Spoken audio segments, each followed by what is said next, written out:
Անդրանիկ արդեն տևական ժամանակ մեծ հայքի քարտեզն եք բաժանում, ինչու մեծ հայք, ինչու ազատության հրապարակում, ինչպես են մարդիկ արձագանքում ձեր նախաձեռնությանը։ Նախ ի սկզբանե եղել է սա մեր պատմությունը, այս քարտեզի մասին է խոսքը։ Մենք մեր պատմությունը չենք կարող ուրանալ։ Երբ որ մոռանում ես պատմությունը, մոռանում ես նաև ներկան։ Իսկ ինչու է նախաձեռնությունը, քանի որ ես իմ պատմությունը շատ եմ սիրում ու իմ պապերի թափած արունն եմ հարգում ու սիրում։ Դրա համար որոշեցինք մեծ հայքի քարտեզները բաժանել ժողովրդին։ Արձագանքը շատ լավ է, մարդիկ անցնում են, գալիս են, մոտիկանում են, վեկալում են, առաջի անգամ երբ որ ես բաժանեցի, փողոցով բաժանում էի։ Ու երբ որ մեծ քանակի հոսք եղավ իմ Facebook-յան, Instagram-յան, TikTok-յան էջում, որ մենք ենք ուզում այս քարտեզից, դրա համար հենց հիմա ֆիքսվեցի հենց ազատության հրապարակում, եկա այստեղ, որ այդքան քանակության մարդկանց ես չեմ կարող էլի բաժանեմ, դրա համար եկանք այստեղ, որ բաժանենք քարտեզները։ Տեսեք, ձեզ կարող են մեղադրել հարևան երկրների նկատմամբ տարածքային պահանջների մեջ։ Ես այնտեղ տեսնում եմ նաև փոքր Հայաստանի Արցախով քարտեզը նաև մեջտեղում։ Հիմա ձեզ մեղադրանքներ չեն հնչում, ձեզ չեն մեղադրում Հայաստանի նկատմամբ այսպես ագրեսիա հրահրելու մեջ։ Իրական հայը չի կարա մեղադրի։ Ես չեմ պատկերացնում իրական հայի, որը կարա մեղադրի։ Մենք պահանջելու բան ունենք, քիչ պահանջենք։ Դրա համար որ ղեկավարը ուզում է լինի, պետք է նստի ժողովրդի հետ հաշվի։ Ու քանի որ արդեն 2000 հոգու բաժանվել է այս քարտեզը, ու ես հայտարարությամբ հանդես եմ եկել, որ 1.5 միլիոն հայ հասնելու է այս քարտեզը, 1.5 միլիոն հայ հետ, կարան ասեն, լավ,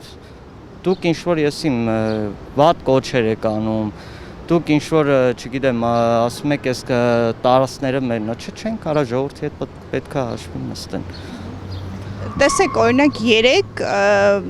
Ադրբեջանում անցկացվել է Արևմտյան Ադրբեջան վերադարձ դեպի հայրենիք, այսպիսի խորագրով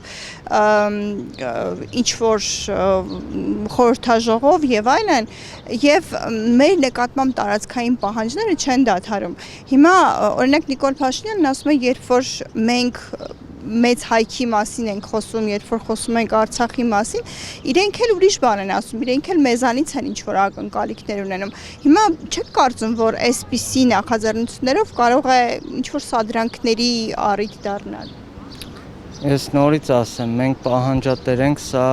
իմ պապերի հողն է։ Ես 44 օրյայի մասնակից եմ, ես գնացել եմ Արցախ այդ հողը պաշտպանելու համար։ 44 օր եղել եմ այնտեղ,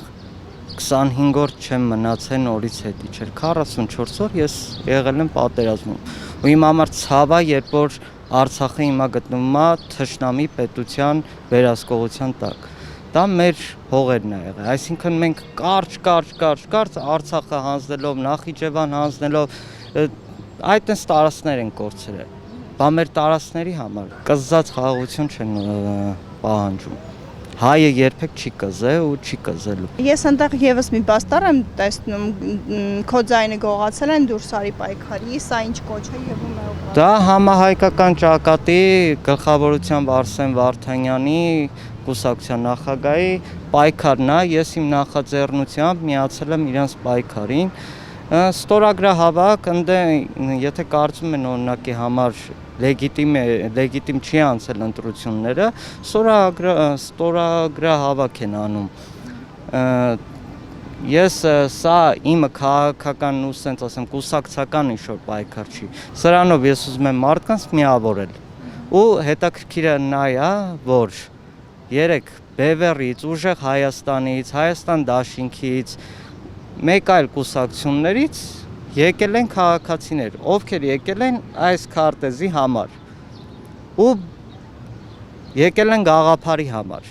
Ու հետաքրքիրն է, որ ամեն մեկը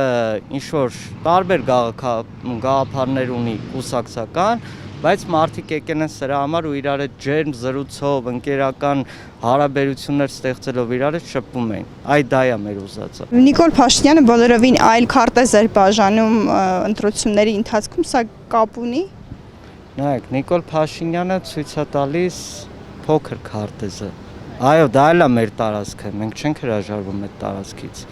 բայց մենք ավելին ենք ունեցել ու ամեն ղեկավար պետքա ձգտի ոչ թե պակասացնի, այլ ավելի մեծացնի։ Ինչքան եք շարունակելու սրա հաջորդ քայլը ձեր որն է։ Մինչև հասնի 1.5 միլիոն մարդու այս քարտեզը։